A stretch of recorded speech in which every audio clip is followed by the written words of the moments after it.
Well, we've got some breaking news right now on the economy. Let's cross live to our economics and business editor, Liam Halligan. And a very good morning, Liam.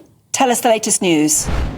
Morning, Anne. Morning, Stephen. We've got the GDP numbers. What does that mean? That's the overall size of the economy.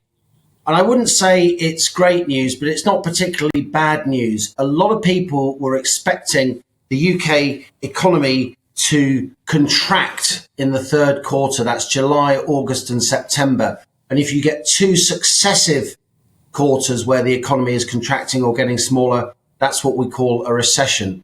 Well, it turns out the UK economy, which grew 0.2% in the second quarter between April and June, was flatlining between July and September, 0% growth. A lot of people were expecting a contraction.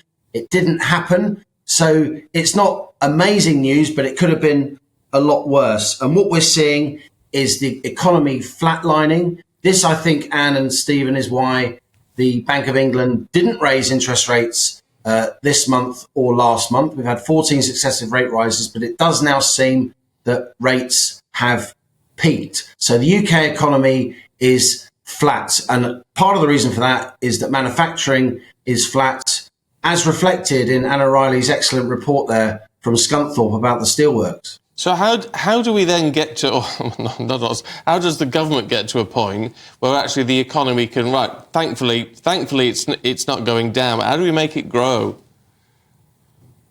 Well, let's go back to the mini budget, shall we? And all the controversy about Liz Truss. She was trying to keep taxation low. She was trying to cut regulation on businesses and make it easier for firms to invest in order to get the economy moving. Of course, a lot of people rejected those plans and financial markets thought she was trying to do too much too soon in terms of playing fast and loose with the public finances. This really is the central conundrum of politics, Stephen, and the whole election will be fought on this when it happens. How do we get the economy growing? The implications for ordinary folk, households trying to make ends meet, and the broader cost of living crisis. Look, let's just reflect on Scunthorpe. What should the government do? British Steel, of course, is no longer owned by anyone from the UK. In March 2020, British Steel was bought by the Chinese, by the Xinji Group. The Chinese now make half of all steel in the world. They make 1 billion metric tons of steel. In this country, we make just 7 million tons of metric tons of steel, just a drop in the ocean. And what's at stake here in Scunthorpe is 2,000 jobs. The British steel industry still employs 35,000 people across the country, not least in Port Talbot, in Wales, in Scunthorpe, in Lincolnshire, in the northeast. And if this blast furnace is turned off in Scunthorpe, as the locals will tell you, and anyone who knows the steel industry will tell you, they can't then make what we call virgin steel. They can't make fresh steel. They can only repurpose scrap steel. That's what arc electric furnaces do, as opposed to blast furnaces. Though, of course, arc electric furnaces can use renewable electricity from turbines and so on.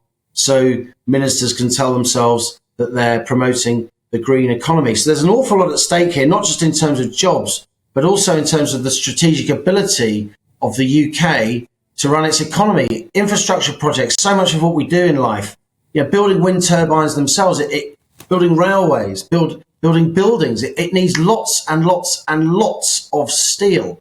And if we lose the ability to create what we call that virgin steel in the UK, then that makes the UK a lot less strategically independent. So GDP growth is flat. It could have been worse. But I'd say where our focus should be today is on what's happening in Scunthorpe. What should the government do to promote growth? Should it bail out the steelworks? Should it give money to a massively wealthy Chinese conglomerate? Or should it let that Chinese conglomerate close down that blast furnace in Scunthorpe, in turn closing down thousands of local jobs?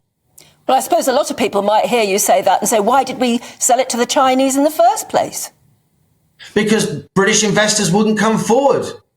That's why, Anne, because there wasn't enough kind of entrepreneurial zeal to tap into the reality that we've got some fantastic steelmakers in the UK. We've got an incredible heritage of steelmaking in the UK.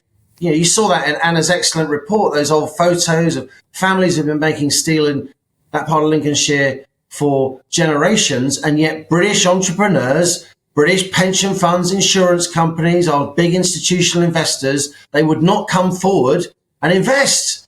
And the Chinese put the money on the table. It was in the depths of, or the beginning of lockdown. Almost no one noticed what was going on because obviously lockdown was about to start back in March 2020.